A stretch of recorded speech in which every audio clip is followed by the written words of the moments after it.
Hello! Hi. This is Sippin' Gene TV. It is. And we are talking about The Mandalorian Season 2, Episode 3 today. Yeah. Otherwise known as Chapter 11, The Heiress.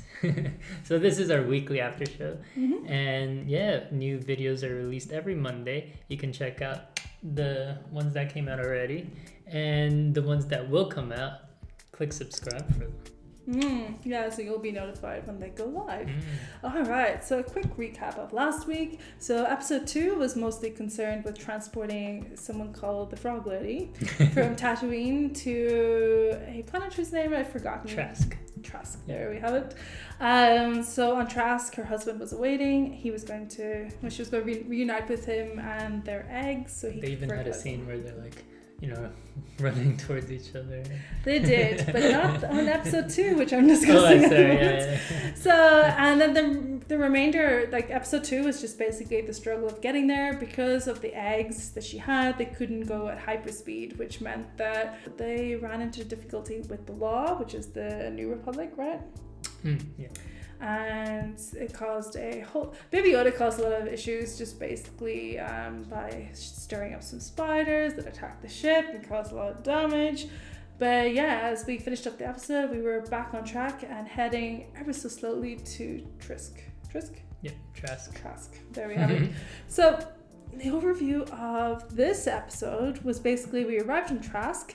Frog Lady was reunited, as Jeffrey mentioned, with Frog man, I'm not sure. But anyway, the family seemed very happy and off they toddled. The Mandalorian got some info on where he might find some other Mandalorians, which resulted in him chartering a ship, basically, where they fed Baby Yoda to some sort of sea monster.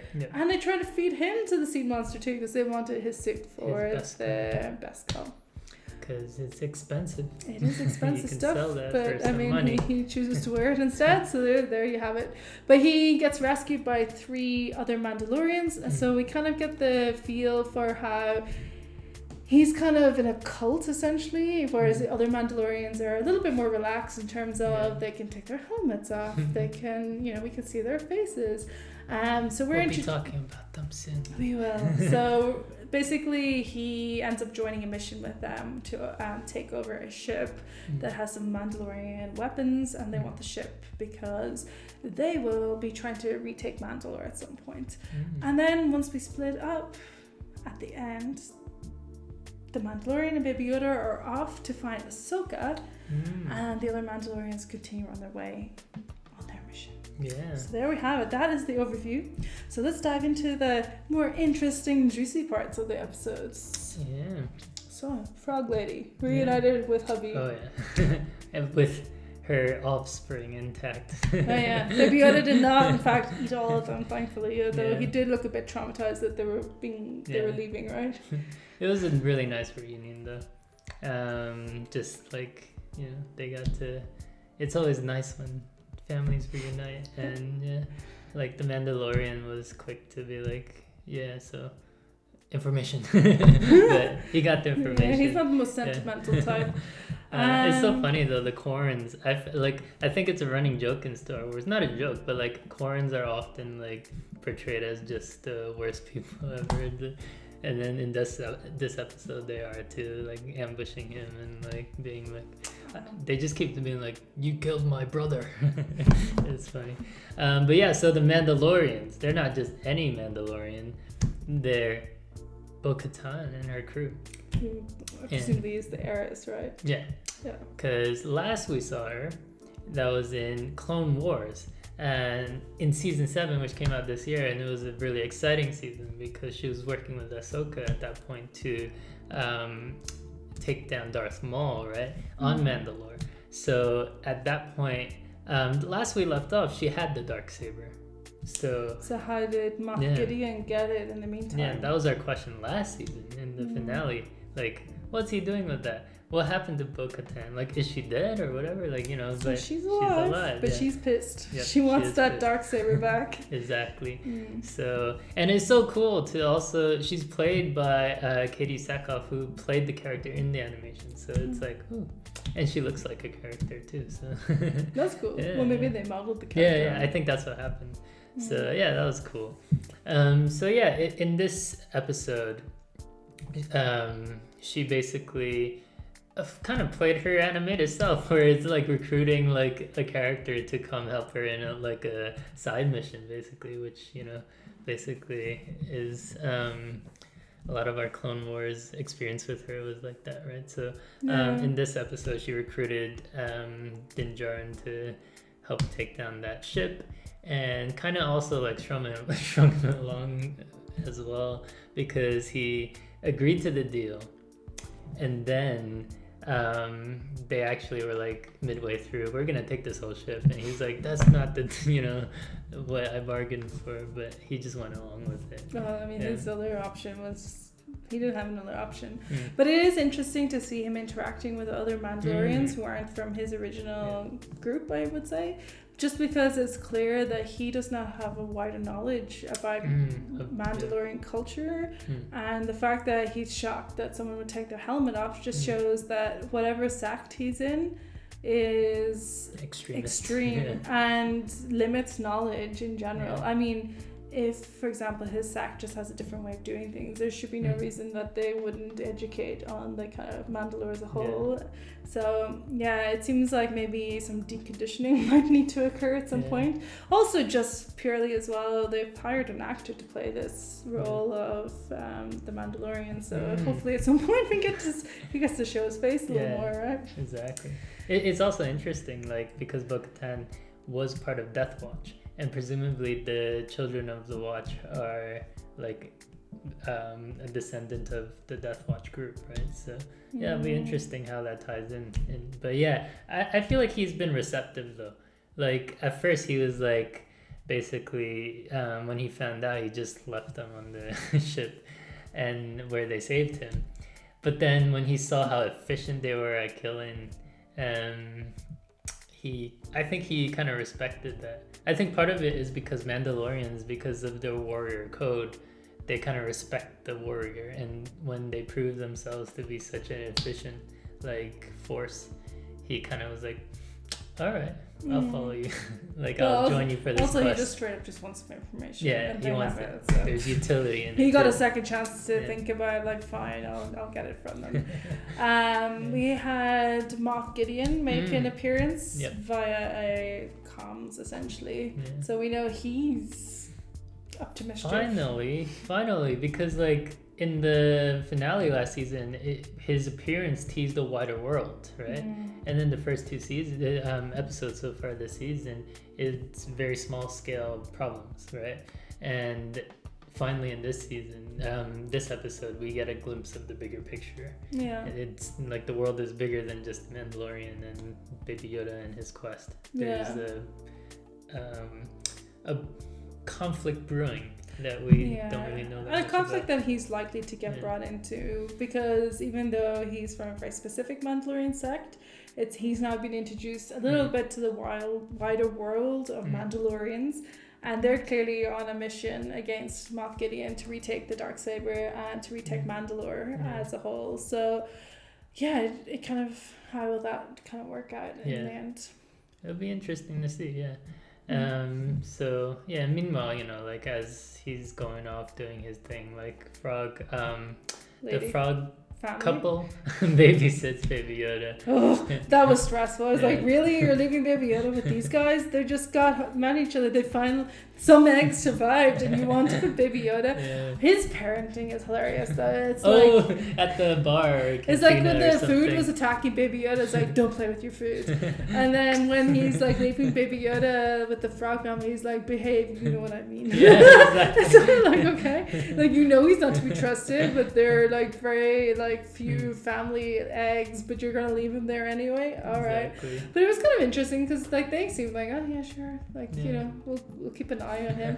But some of the eggs started to hatch, and it was unclear when the Mandalorian returned to pick up Baby Yoda. Was Baby Yoda like like trying to eat the little tadpoles, or was he actually kind of playing as like actually playing? Also, it kind of makes you wonder, when he's leaving, the Mandalorian said to Baby Yoda, like, no, we don't have room for pets. Yeah. But it's like, did Baby Yoda want does one? he how does he understand what Baby Yoda would want? Yeah. Baby Yoda doesn't talk as such, so did he just see him looking longingly at it? And in which case, why did he not assume food versus pets? Like, I don't know. Their dynamic is He's interesting. good with languages. Because he picked up, like, the Tusken Raider language, right? But so, Baby like, Yoda doesn't seem to speak a language. Yeah, She's true. more gurgling. But you know, like, Chewbacca just kind of growls, and that's like true. Han Solo and other people, or R2D2 beeping, and like people just getting it. So people are very intuitive with language in this place. C-3PO was actually useless. But yeah, so we finished up the episode where he's been instructed to go see Ahsoka. So we're wondering, will we just go straight there? Will we be meeting Ahsoka next week? Yeah. See, like, there's two ways it can go, right? Like, one way is like sort of the Luke Skywalker in the Force Awakens route, where they mention Luke and finding Luke, but then like it's literally the last scene where we see him. So are they gonna tease Ahsoka and not give us an appearance until the finale? Yeah. Or are they just gonna like say next episode, boom, here she is, like, you know. And is she gonna go, OMG, Baby Yoda? Baby Yoda, because she knows Yoda. Yoda trained her, like, you know, she was in the Jedi Temple and probably also met Yaddle, right? So like, I have some questions though. It's all very confusing. You know, we're in this like galaxy. There's a lot of planets, and on these planets, there's a lot of presumably cities and settlements, and different parts of the planet. How are people honestly getting around with instructions like, go find John on Earth? Somehow they managed to land in the exact right, more or less the exact right vicinity, and they bump into them pretty fast. Like these very vague directions. Like, how does this work? At least with this one, like the Mandalorian was given a specific city. Oh wow! So it's not like just it's Tatooine. Like, it's like he has a city to go. It's off like of being now. like, go to Earth, New York, find John. It's like, oh really? That's it's very specific. That's only how many people are in New York? Like how many millions? 8 million in the metro area. So I think. that's only like 8 million but to like sift through. A million of which are probably called John. Yeah. But I guess with like, because Star Wars is sort of that space western genre, so it's maybe like that frontier, sort of like, basically if you go like back in the Wild West, you know, if you go to Freetown or something, you can ask for like Jane there or something, you know. Maybe, I don't know. I think usually there's like the Jane with the one eye, or usually have some distinguishing feature. But anyway, and then so aside from the weird directions that are always given in these things, even coordinates, like these are people who are on spaceships. They should be used to like getting very specific directions. But I digress. I'm getting nitpicky. It's a very high-tech, low-tech galaxy.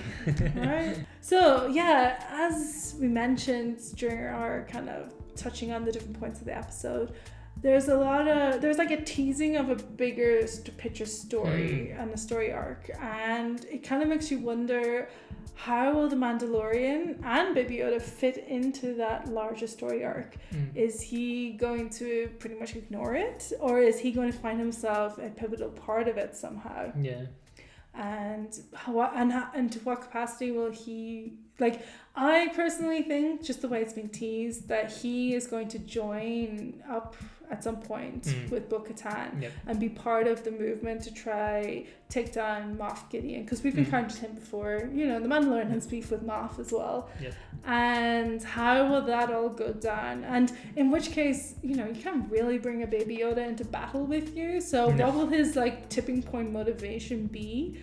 So it makes me wonder, will Baby Yoda be taken by Moff Gideon? Because we know Moff Gideon wanted Baby Yoda. That was the whole showdown back in season 1.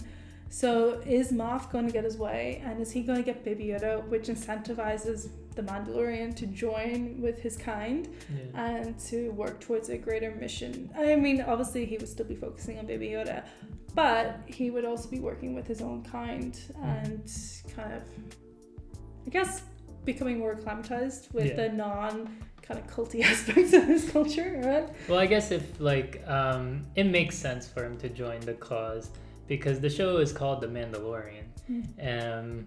it doesn't really make sense for the Mandalorian not to help in the like taking back of Mandalore, right? Yeah. So I think it will happen. It's just the Baby Yoda piece that I'm not so sure about. Oh yeah, I because don't it's like the idea of Baby Yoda being Yeah. kidnapped. But also, like, where is the storyline? Will Baby Yoda always just be sort of an like? Are we just always objectifying him for the series, or will he become his own character that he can exercise agency and make decisions for himself? Right? Like, I don't know. He's a child. It's interesting. That's Yeah, the point. exactly. But Baby So- Yoda is a little daredevil. Baby Yoda loves anything to do with like speed and being thrown around the place. Yeah, He seems to exactly. get thrill out of all that. So, I just can't see like the Mandalorian ending up in the cause if he's still the main caretaker of Baby Yoda. But equally, I can't see the Mandalorian show without Baby Yoda because one, it's a fan favorite, but number two, because we never see the Mandalorian's face, it helps to have. Like, it's weird. Baby Yoda humanizes him in a way, and without Baby Yoda, it just wouldn't be as interesting a show to be honest. Without Baby Yoda, he would just literally be on a spaceship, or like walking alone half the time. So yeah, I think Baby Yoda does serve that role. But it's hard to keep a character on a show when he isn't actively contributing to the major narrative arcs, right? So, I mean, we do know Baby Yoda's capable of more than just being a cute baby. Yeah. He is in the force first season we sensitive saw and that. strong at that. He needs to start exercising it though, because it's just from a purely writing perspective, it's going to be really hard. Like, you can't just have a cute thing. Like most cute things are like sidekicks. I think we've started to see that Baby Yoda's not just cute. I think that was partially the point of him eating out Frog Lady's babies. Yeah. But yeah. Yeah, it'd be interesting. Yeah, so I think because we're 3 episodes in and there's only 8 episodes in the season, I think from next week onwards things will pick up a lot. They have to if we're going to come to a semi-satisfying conclusion to the season. Yeah, so I expect episode 4 to be a little faster paced than we've been having to date, right? Yep, I think so too. Like, now that there's such like big picture things going on, it'd be kind of a tonal shift if they went back to a small scale type story, I think. Especially since, like, even though this episode teases big picture stuff, it's still a small scale, like sort of like a mini heist. Well, not a heist, like a well, it is like a heist. Yeah, like, so They have the heist of the spaceship. Yeah, so yeah, it'd be. I think there probably will be a bigger picture type episode coming up. Yeah. And, given our knowledge of the Jedi in the future, I don't think when he meets Ahsoka, it's going to be like very much like, oh yeah, go over here and there's the Jedi. The fact that the Jedi at this point in time, the Jedi have pretty much been disbanded, right? Well, besides Luke Skywalker, he's setting things up again. So at this point, like, is Kylo Ren about to be born? Probably. Oh yeah, Kylo Ren probably is like about like 3 years old at this point, right? So we don't really know. I don't think we know how many years after Return of the Jedi this is, but yeah, the first group of Jedi, the new Jedi, have yet to be trained, I feel like. So actually, speaking of Luke Skywalker, will he make an appearance on this show? Well, even if he set up a school of some kind, it doesn't necessarily mean that it has to be him. Yeah. Although he is the only known Jedi aside from perhaps Leia at the moment. Yeah. It'll be hard to explain why Baby Yoda doesn't appear in the sequel trilogy though, and why he's never mentioned. But yeah, like, it seems like once you get to Ahsoka, the only place left if they're pursuing this Jedi narrative is to point to Luke, right? Yeah. Who knows? But we're excited to find out. So guys, if you want to follow along with us on our Mandalorian weekly adventure, be sure to hit the subscribe button. We'll pop the last couple of episodes we did up here for you to check out if you're so inclined to do so. But we'll be back next Monday with the next installment and our recap of episode 4. Yeah. God, we'll be at the halfway point already. I know, it's gone quick. It's going quick. Anyway, thanks for tuning in, and we'll see you next week. Yeah, thanks. Bye.